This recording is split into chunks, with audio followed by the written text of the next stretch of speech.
नमस्कार मित्रों, मैं एडवोकेट सुनील बड़ोदिया और मेरे साथ कैमरे पर हैं एडवोकेट ओम प्रकाश मावर। आज 30 जुलाई 2020 है। 31 जुलाई 2020 को मंदसौर के जाने माने अधिवक्ता और जिला कांग्रेस कमेटी के पूर्व अध्यक्ष माननीय प्रकाश जी रात्रे साहब का जन्मदिवस है। उसी जन्मदिवस के पूर्व संध्या पर एक साक्षात्कार हम प्रकाश जी रात्रिया साहब के साथ कर रहे हैं। मित्रों, प्रकाश जी रात्रिया जो है वो मूल रूप से करजू में आपका जन्म हुआ। प्रारंभिक शिक्षा आपकी करजू में हुई और करजू में शिक्षा लेने के पश्चात मंदसौर आपका आगमन हुआ और बाकी की शेष ग्रेजुएशन तक सारी शिक्षा, विधि की सारी शिक्षा आपकी मंदसौर में ही संपन्न हुई। छात्र जीवन से ही राजनीति में आप सक्रिय रहे और 2011 से लेकर 2020 तक जिला कांग्रेस कमेटी मंदसौर के अध्यक्ष पद पर भी आप आसीन रहे। राजनीति में जो शुचिता हो सकती है, राजनीति में जो पवित्रता हो सकती है, राजनीति में जो सादगी हो सकती है, उस सब के पर्याय प्रकाश जी रात्रिया हैं।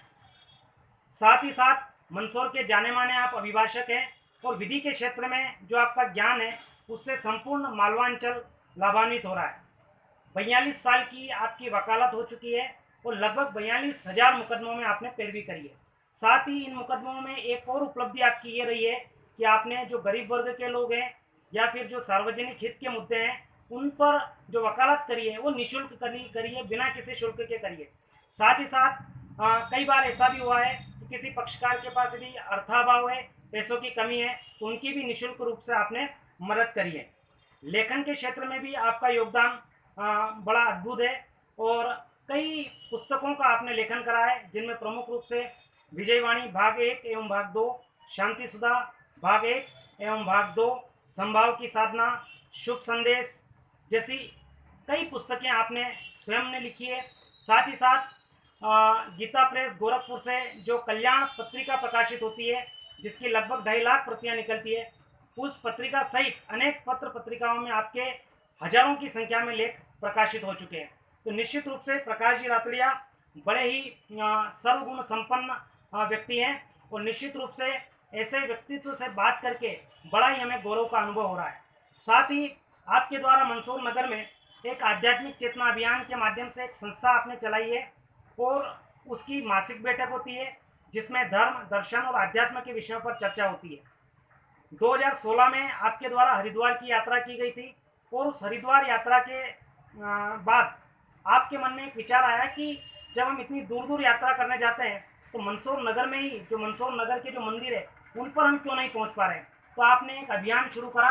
प्रत्येक गुरुवार को मंदसौर नगर के हर एक किसी न किसी नए मंदिर पर आध्यात्मिक संवाद शाम को 7 बजे आपने प्रारंभ किया और 192 सप्ताह तक लगातार वो अभियान चला, जिसमें मंदसौर नगर के मंदिरों पर आध्यात्मिक संवाद का आयोजन हुआ। हालांकि कोरोना के कारण से विगत 4 माह से वो जो मिशन है वो बंद है, लेकिन जैसे ही कोरोना की समाप्ति होती है, कोरोना काल समाप्त होता है, पुनः आध्यात्मिक संवाद की वो जो प्रक्रिया है वो पुनः प्रारंभ होगी। तो ऐसी दिव्य और विलक्षण प्रतिभा के धनी आदरणीय प्रकाश जी रात्रिया साहब हैं। तो आज उनसे हम चर्चा करके उनके जीवन से जुड़ी हुई, उनके राजनीतिक जीवन से जुड़ी हुई बहुत सारी जो बातें हैं उनसे हम करना चाह रहे हैं। तो बहुत बहुत स्वागत है सर आपका कि आज आपने हमको अवसर दिया और ये सौभाग्य दिया कि हम आपसे मार्गदर्शन ले सकें और आपके पास जो ज्ञान है, अनुभव है, वो अनुभव समाज तक पहुंच पाए। सर, मैं पहला प्रश्न आपसे पूछना चाह रहा था कि राजनीति में आपकी रुचि कैसे पैदा हो गई सर? मैं करजू गांव के राजकीय माध्यमिक विद्यालय में 7वीं तक पढ़ा और उसके बाद 8वीं में मंदसौर के शहर में स्थित मिडिल स्कूल में मैं भर्ती हुआ। उसके बाद मैंने हायर सेकेंडरी मंदसौर से किया। इस विद्या अध्ययन के दौरान मैं लगातार साहित्यिक गतिविधियों में, भाषण प्रतियोगिताओं में, वाद विवाद प्रतियोगिताओं में भाग लेता था। इसी दौरान महापुरुषों की जीवनियाँ पढ़ने का अवसर मिला। प्रोफेसर रतनलाल जैन साहब की प्रेरणा से गांधी साहित्य का अध्ययन करने का अवसर मिला और मेरे मन में यह धारणा पुष्ट हुई कि स्वयं का, परिवार का, गृहस्थी का पालन पोषण ही जीवन का एकमात्र ध्येय नहीं है, बल्कि समाज के लिए भी प्रत्येक व्यक्ति को कुछ न कुछ करना चाहिए। और इसके लिए जब मुझे कांग्रेस की विचारधारा लोकतंत्र, धर्मनिरपेक्षता और समाजवाद की विचारधारा से परिचय हुआ, तो मुझे लगा कि इस पार्टी के माध्यम से जन सेवा का कार्य करने के लिए इसमें शामिल हूँ। और तब से ही मैं विद्यार्थी काल से कांग्रेस में शामिल हो गया और तब से अब तक की मेरी यात्रा आपके सामने है। सर एक और चीज इसमें एक प्रश्न ये सहज ही दिमाग में आ रहा है कि वर्तमान में जो राजनीति है उसका स्वरूप बड़ा विकृत हो गया है और ये कहा जाने लगा है कि राजनीति भले लोगों के लिए नहीं है। फिर आप कैसे इसमें सहज रह पाते हैं सर?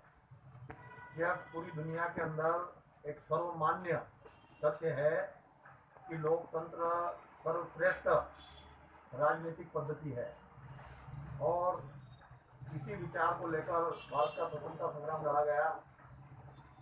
संसार का जो मानव अधिकारों का घोषणा पत्र प्रकाशित हुआ उसमें लोकतंत्र को सर्वोपरि मूल्य के रूप में माना गया।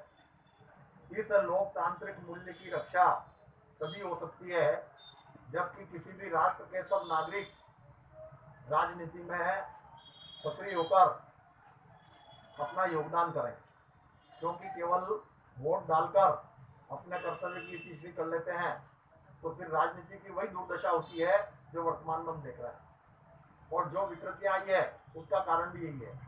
यदि लोग लगातार जनप्रतिनिधियों पर निगाह रखें और अवसर आने पर स्वयं अपना समय शक्ति इसमें अर्पित करें तभी इस राजनीति में शुद्धता आ सकती है। और जब तक अच्छे लोग राजनीति में नहीं आएंगे, बुरे लोग इसमें अपना वर्चस्व स्थापित किए हुए रहेंगे। इस दृष्टि से मेरा सोचना है कि हर भले व्यक्ति को राजनीति में अपना योगदान अवश्य करना चाहिए और जब कभी भी समाज को, राष्ट्र को लगे कि ऐसे भले व्यक्ति की सेवा की आवश्यकता है तो उसे अवसर भी मिलता है और उसे अपना योगदान भी करना चाहिए। सर एक और प्रश्न वर्तमान राजनीति से संदर्भित है कि वर्तमान में देख रहे हैं कि दल बदल जो है वो अपने एक चरम पर है और काफ़ी संख्या में विधायक जो है दल बदल कर रहे हैं, तो ये जो बुराई लोकतंत्र में आई है ये बुराई कैसे मिट सकती है? दल बदल लोकतंत्र पर एक कलंक है और इसीलिए कोई भी युक्ति संगत व्यक्ति दल बदल को उचित नहीं कह सकता और इसीलिए दल बदल का कानून भी बना, लेकिन वह भी लगभग असफल होता दिख रहा है। यदि दल बदल को रोकना है तो संवैधानिक और कानूनी प्रावधानों का पुनरावलोकन जरूरी है। जो व्यक्ति एक बार किसी एक पार्टी की विचारधारा के नाम पर निर्वाचित होता है और अगर यदि वह दूसरे दल में शामिल होना चाहता है या त्यागपत्र देना चाहता है तो चुनाव का खर्चा उससे वसूल होना चाहिए और 10 साल तक उसको फिर से चुनाव लड़ने के लिए योग्य घोषित कर देना चाहिए। इसी तरह से 6 महीने तक बिना सदस्य सदन का बने मंत्री रहने की जो सुविधा है वह सुविधा समाप्त होनी चाहिए। इसी तरह से एक ही व्यक्ति एक से अधिक स्थानों पर चुनाव लड़ सके, ये जो संवैधानिक स्थिति है इसको भी समाप्त होना चाहिए। ये सारी व्यवस्थाएं संवैधानिक रूप से परिवर्तित होगी तो इस दल बदल पर प्रतिबंध लग सकेगा। अन्यथा वर्तमान में स्थिति यह है कि जनता के विश्वास को धोखा देकर धन बल से, बाहुबल से, येन केन प्रकार सत्ता हासिल करने के लिए वो सब होता है जो हमने कर्नाटक में देखा, मध्य प्रदेश में देखा, राजस्थान में देखा और अन्य स्थानों पर देखा। इसलिए इस पर गंभीरतापूर्वक विचार की भी आवश्यकता है और संवैधानिक और वैधानिक परिवर्तन की भी आवश्यकता है और आम जनता को भी ऐसे व्यक्तियों को जो दल बदल को अपनी सुविधा के लिए स्वीकार कर लेते हैं और उसके माध्यम से अपनी धन और सत्ता की लिप्सा पूर्ण करते हैं, उनको सबक सिखाना चाहिए। सर आप गांधी के बड़े प्रबल समर्थक हैं, गांधीवाद को आपने जीवन में आत्मसात करा, साथ ही साथ वर्षों से आप खादी ही पहन रहे हैं, तो क्या गांधी एवं खादी ये दोनों वर्तमान में भी प्रासंगिक है? आज पूरी दुनिया में और खास तौर पर भारत में जो बेरोजगारी है, भ्रष्टाचार है, आर्थिक विषमता है और जैसा आपने कहा लोकतांत्रिक विकृति है, उन सब का उत्तर केवल गांधी के विचार है। और गांधी के विचार और उसके अनुसार आचरण करने वाले लाखों करोड़ों लोग जब पैदा होंगे तब लोकतांत्रिक व्यवस्था सचमुच वैसी हो सकेगी जैसे कि राम राज्य के रूप में गांधी जी ने कल्पना की थी। अगर यदि खादी का और ग्रामोद्योग का महत्व समझा होता तो लॉकडाउन के 71 दिनों में जिस तरह से लोगों ने अपने आप को अवसाद में पाया, आर्थिक संकट में पाया, बेरोजगारी की स्थिति में पाया, वो स्थिति नहीं होती। जिस तरह से मनरेगा से प्रत्येक ग्रामीण को रोजगार पाने की पात्रता और अधिकार है, उसी तरह से शहरी क्षेत्र में प्रत्येक विकास खंड पर, प्रत्येक तहसील मुख्यालय पर, जिला मुख्यालय पर ऐसे औद्योगिक केंद्र लघु उद्योगों के होने चाहिए जिसमें कोई भी व्यक्ति आए, 6 घंटे 8 घंटे काम करे और अपना पारिश्रमिक प्राप्त कर ले। अगर ये ऐसी स्थिति हो तो निकम्मापन भी समाप्त होगा, बेरोजगारी भी समाप्त होगी और ऐसी स्थिति में अवसाद की जो स्थितियाँ आती है वो सामने नहीं आएगी। सर, जैसे मैंने प्रारंभ में ही बताया, 42 साल का लगातार आपका वकालत का अनुभव रहा, लगभग 42,000 मुकदमों में आपने पैरवी करी। लेकिन एक जनरल धारणा, आम धारणा लोगों में ये है कि कोर्ट में केवल जो धनी लोग होते हैं उनको ही न्याय मिलता है। तो आपके इन 42 सालों के अनुभव के आधार पर आप क्या महसूस करते हैं, क्या अनुभव करते हैं सर इस विषय पर? न्याय व्यवस्था में आमूल परिवर्तन की आवश्यकता है। साथ ही साथ न्याय को प्रभावित करने वाले जो पक्ष हैं, न्यायाधीश, अभिभाषक, पक्षकार, गवाह, अनुसंधान की एजेंसियां, इन सब में नैतिक चरित्र और कर्तव्य परायणता विकसित हो, इसकी आवश्यकता है। अगर यदि किसी आपराधिक प्रकरण में गवाहों को पैसा देकर बयान बदलने के लिए तैयार कर दिया जाता है और अगर यदि कोई धनी आरोपी है वो अच्छा से अच्छा कुशाग्र बुद्धि का वकील नियुक्त करता है, तो फिर न्यायालय से ये उम्मीद करना कि वो बिना साक्ष्य के और बिना प्रमाण के जैसे निर्णय दे जो समाज की अपेक्षा के अनुरूप है, वो संभव नहीं होता है। निश्चित रूप से चाहे अच्छे अभिभाषक की नियुक्ति के रूप में, चाहे प्रमाण इकट्ठा करने के रूप में, प्रमाण को प्रभावित करने के रूप में धन अपनी भूमिका निभाता है और इसलिए सीमित मात्रा में यह अनुभव होता है कि जो धनी व्यक्ति है वो परिस्थितियों के अपने पक्ष में कर लेता है। लेकिन फिर भी मेरा ऐसा अनुभव है कि 90% मामलों में धन अपना प्रभाव नहीं बना पाता, धन केवल भ्रम पैदा करता है। और सबसे बड़ी बात यह है कि दुनिया में और हिंदुस्तान में विभिन्न कार्यालयों में, विभिन्न संस्थानों में, विभिन्न स्थानों पर जितना भ्रष्टाचार व्याप्त हुआ है, उसकी तुलना में न्यायालय आज भी भ्रष्टाचार से न्यूनतम रूप से प्रभावित है। कम से कम भ्रष्टाचार भी कहीं है तो न्यायालयों में है और उसका कारण यही है कि न्यायाधीश साधु की तरह अपने कर्तव्यों का निर्वहन करता है, सादगीपूर्ण जीवन बिताता है, समर्पित होकर काम करता है। काली भेड़े सब दूर है, लेकिन फिर भी जैसा मैंने कहा कि न्यायालयों में आज भी ईमानदारी का प्रतिशत सर्वाधिक है। और जब समाज के अंदर बेईमानी होती है, भ्रष्टाचार होता है, नैतिक मूल्यों का पतन होता है, तो केवल एक संस्था से हम ये उम्मीद नहीं कर सकते कि वह शुद्ध पवित्र रहेगी।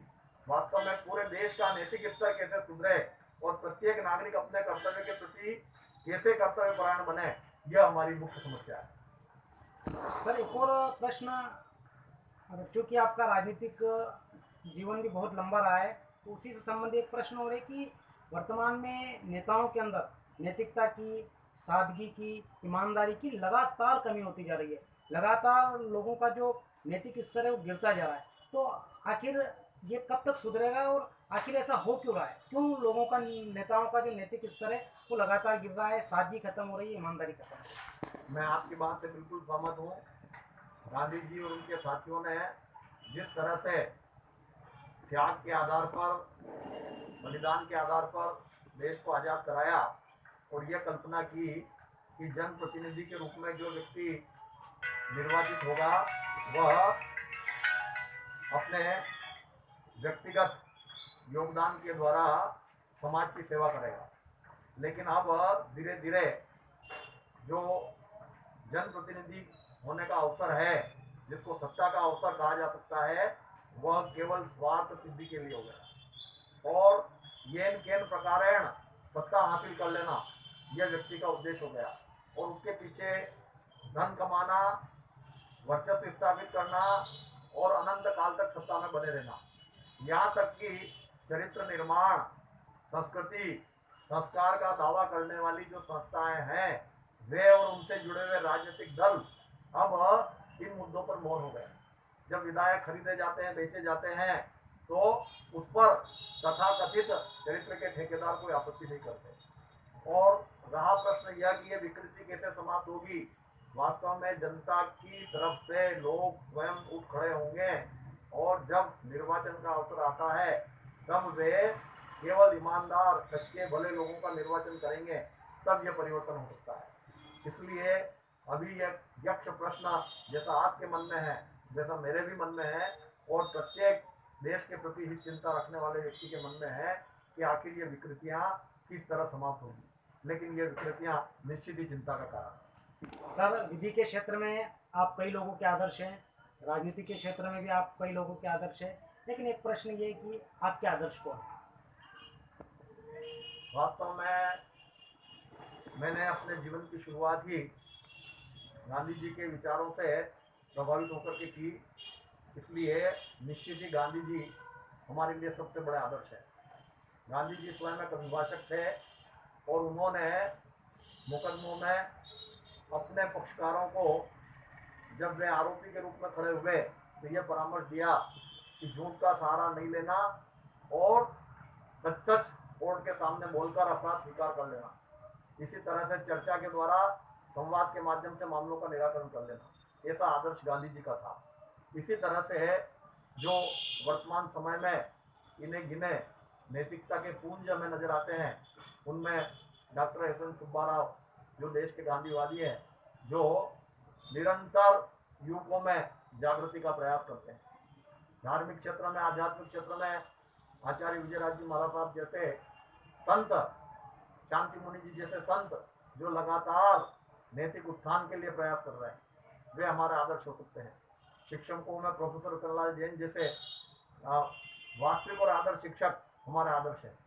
वास्तव में नई पीढ़ी किस तरह से व्यसनों से दूर हो, मांसाहार से, मदिरा पान से, व्यसनों से, तंबाकू से, सिगरेट से, इससे दूर हो, किस तरह से उन्हें यह लगे कि वास्तव में मेरे जीवन को मैं कैसे समझूं और किस तरह से मेरी ऊर्जा का स्वयं के नैतिक उत्थान में, चरित्र निर्माण में और राष्ट्र की सेवा में मैं उपयोग कर सकूं। आज जिस तरह की स्थिति हमारे नौजवानों की हम देखते हैं, उससे हमें लगता है कि उनकी ऊर्जा का और अच्छा उपयोग देश के लिए हो सकता है। जो टीनेजर्स होते हैं, 13 से लेकर 19 साल की उम्र के व्यक्ति, वो ऐसी उम्र के व्यक्ति युवा होते हैं, लड़के लड़कियां, जिनकी विचारधारा उस समय में परिपक्व बनती है। और उस समय अगर यदि उनका विचार यह हो जाए कि मुझे जीवन में अपना पहला लक्ष्य ईमानदारी, कर्मठता, श्रमनिष्ठा, सेवा भाव को रखना है और इसकी कीमत पर मैं कुछ अर्जित नहीं करना चाहता, लेकिन आज जो साधनों की पवित्रता का सिद्धांत है वह एक प्रकार से स्वयं दर्जे पर चला गया है।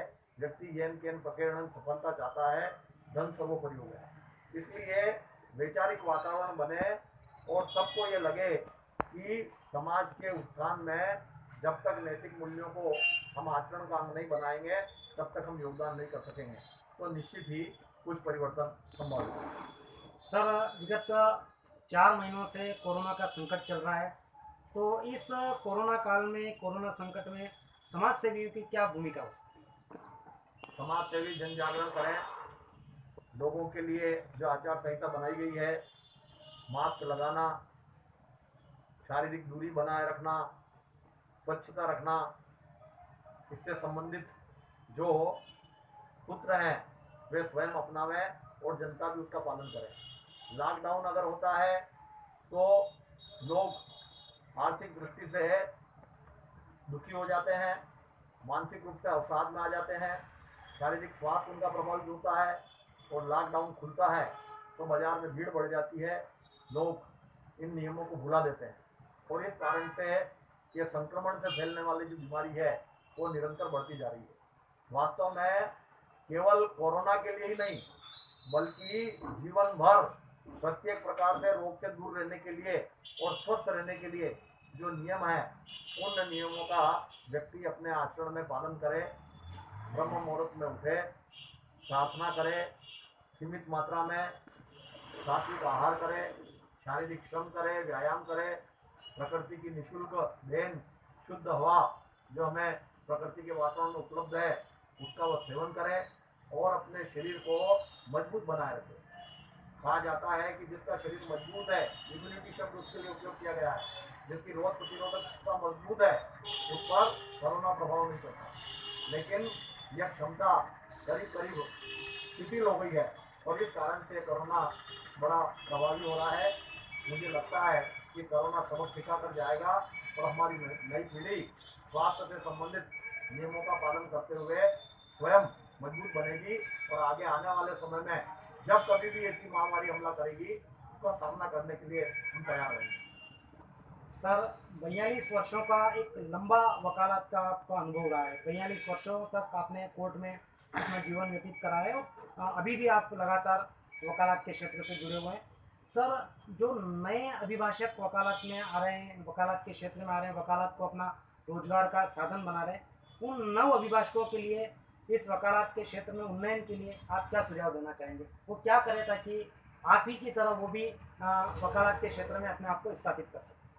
सफलता प्रत्येक व्यक्ति का ध्येय होता है, होना भी चाहिए, लेकिन वो सफलता सुदृढ़ आधारों पर हम प्राप्त करें और उसके लिए हम योग्यता अर्जित करें और योग्यता अर्जित करने के लिए हमें सतत अध्ययन की आवश्यकता होती है। अगर यदि एक अभिभाषक प्रतिदिन घंटे 2 घंटे अध्ययन करता है तो यह समय भी उसके लिए कम होता है। कानूनों में नित नया परिवर्तन होता है और हाई कोर्ट, सुप्रीम कोर्ट अपनी जो प्रतिपादना करती है जिससे न्याय उद्धरण और निर्णय विधि का सृजन होता है वह निरंतर हमारे ज्ञान में रहे, इसके लिए अध्ययन की आवश्यकता होती है। मैं ऐसा पाता हूँ कि नई पीढ़ी में अध्ययन के प्रति रुझान होना आवश्यक है।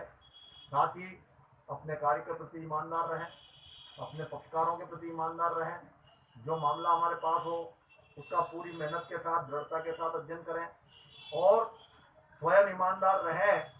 अगर यदि अभिभाषक ईमानदार रहेगा तो न्यायाधीश ईमानदार रहेगा, न्यायपालिका ईमानदार रहेगी। पूरी न्यायपालिका का जो केंद्र बिंदु है वो अभिभाषक है और अभिभाषक अपने आचरण से, व्यवहार से इसको सकारात्मक दृष्टि प्रदान कर सकता है। इसलिए मेरा नए अभिभाषकों से यही अनुरोध सदैव रहता है, आज भी है, कि वे अध्ययन की ओर ध्यान दें, मेहनती बने, ईमानदार बने, अपने कार्य के प्रति कर्तव्य परायण हो तो सफलता निश्चित ही उसके चरण चुमेगी। जब तक मनुष्य रहेगा तब तक विवाद रहेंगे, जब तक विवाद रहेंगे तब तक न्यायालय रहेंगे, जब तक न्यायालय रहेंगे तब तक वकील रहेंगे। इसलिए वकील का भविष्य उज्ज्वल है, लेकिन उसके लिए उसको स्वयं को समर्थ बनाने की आवश्यकता है। भाषा, तर्क और ज्ञान, इन तीनों की आवश्यकता होती है, इसको वो अर्जित करें। सर, एक संत की तरह आपका जीवन रहा है। प्रातः 4 बजे जागरण, 4 बजे से लेकर रात को 10 बजे तक पूरा एक व्यस्त शेड्यूल और प्रतिदिन घूमने जाना, तो बिल्कुल ऐसा लगता है कि कहीं ना कहीं एक संतत्व के जितने गुण हो सकते हैं, संतत्व का जो पैमाना हो सकता है, वो सारे गुण, सारे पैमाने पर आप खरे उतरते हैं। 63 साल का एक लंबा जीवन का आपका अनुभव है। आखिरी प्रश्न मैं पूछना चाहूँगा सर आपसे कि इस 63 साल के लंबे जीवन के अनुभव के आधार पर आप इस समाज को क्या संदेश देना चाहते हैं, जिससे कि समाज उसका अनुकरण करके और एक सकारात्मक और सही दिशा में बढ़ सके? मैं जब स्वयं आत्मावलोकन करता हूँ तो मैं पाता हूँ कि मैं एक साधारण मनुष्य हूँ और जैसे सब मनुष्यों में कुछ अच्छाइयाँ होती है, कुछ कमियाँ होती है, वैसी मुझ में भी है। लेकिन मैंने ये पाया है कि जीवन का एक सूत्र, हम भले तो जग भला। जो अपना लेता है वो सारे तनाव से मुक्त रहता है, उसके मन के अंदर संतोष रहता है, उसके मन के अंदर शांति रहती है, उसके जीवन में जो समस्याएं आती है उनका तत्काल निराकरण हो जाता है। लेकिन प्रायः मनुष्य की वृत्ति यह है कि वह अपने आचरण का आत्मावलोकन नहीं करना चाहता, अपने आप का सुधार नहीं करना चाहता, शेष लोगों पर दोष डालकर समाज की विकृतियों को थोपना चाहता है। हो सकता है अन्य लोगों की अपनी कमियां हों, अन्य लोगों के अपने दुराचार हों, अन्य लोगों के अपने स्वार्थ हों, लेकिन हम यदि भले हैं तो मेरा निश्चित मानना है कि अधिकांश लोग हमारे साथ भला बर्ताव करेंगे। हमारे अध्यात्म का भी सिद्धांत है और हमारे जीवन का व्यवहार का भी सिद्धांत है, जैसा हम व्यवहार करते हैं वैसा ही व्यवहार हमें मिलता है। वास्तव में जो ये कहा गया है, 4 वेद और शास्त्र में बात मिली है 2 है, सुख दिने सुख होते है और दुख दिने दुख होए। 4 वेद 6 शास्त्र में बात मिली है 2 है, दुख दिने दुख होते है, सुख दिने सुख होते। जैसा हम व्यवहार करते हैं वैसा ही व्यवहार हमें प्राप्त होता है, इसलिए हम सबके साथ भला व्यवहार करें। साथ ही मनुष्य के जीवन में पतन का सबसे बड़ा कारण उसकी धन लिप्ता होता है, और उसके बारे में हमारे संतों ने यह कहा है, साईं इतना दीजिए जामे कुटुंब समाए, मैं भी भूखा न रहूं साधु भूखा न जाए। अगर यदि इस वृत्ति को मनुष्य अंगीकार कर ले तो निश्चित ही उसके मन में न तो असंतोष रहेगा, न अभाव रहेगा, न समाज में विषमता रहेगी और न उसके जीवन के अंदर दुख रहेंगे। इसलिए जो हमारे संतों ने, महात्माओं ने, ऋषियों ने, मनीषियों ने जो सूत्र दिए हैं उनको केवल हम बौद्धिक विलासिता का विषय न बनाए बल्कि उनको आचरण का विषय बनाए। और जब आचरण का विषय बना लेते हैं उसके अनुसार हमारा दृष्टिकोण हो जाता है, जीवन हो जाता है, तो हमारे जीवन में सुख रहता है, शांति रहती है, समाधि रहती है, हम संतुष्ट रहते हैं और हमारा जीवन आनंद से परिपूर्ण रहता है। बहुत बहुत धन्यवाद सर। कल 31 जुलाई 2020 को आपका जन्मदिन है, तो उसकी पूर्व संध्या पर आपको बहुत बहुत अग्रिम बधाई और शुभकामनाएं। साथ ही आपने आपके व्यस्ततम समय में से समय निकालकर साक्षात्कार देने के लिए विभक्त निकाला, उसके लिए आपका बहुत बहुत धन्यवाद। मैं विशेष रूप से धन्यवाद ज्ञापित करना चाहूँगा हमारे मित्र एडवोकेट ओम प्रकाश मावर का, जिन्होंने कैमरे से पूरा ये वीडियो रिकॉर्ड करा। मेरा ये वीडियो मेरे यूट्यूब चैनल वैचारिक प्रवाह पर भी उपलब्ध है, फेसबुक पर भी उपलब्ध है। आप इस वीडियो को अधिक से अधिक लाइक करें, शेयर करें, सब्सक्राइब करें, ताकि ये जो सद्गुणों का प्रवाह है ये अधिकतम लोगों तक पहुंच पाए। तो आज के इस अवसर पर आदरणीय प्रकाश जी राठिया साहब ने जो हमको एक समय दिया और जो उनके जीवन के अनुभव हमको बताए, उसके लिए पुनः हम उनके प्रति कृतज्ञता ज्ञापित करते हैं, उनको धन्यवाद देते हैं और बहुत बहुत आभार सर, आपका धन्यवाद।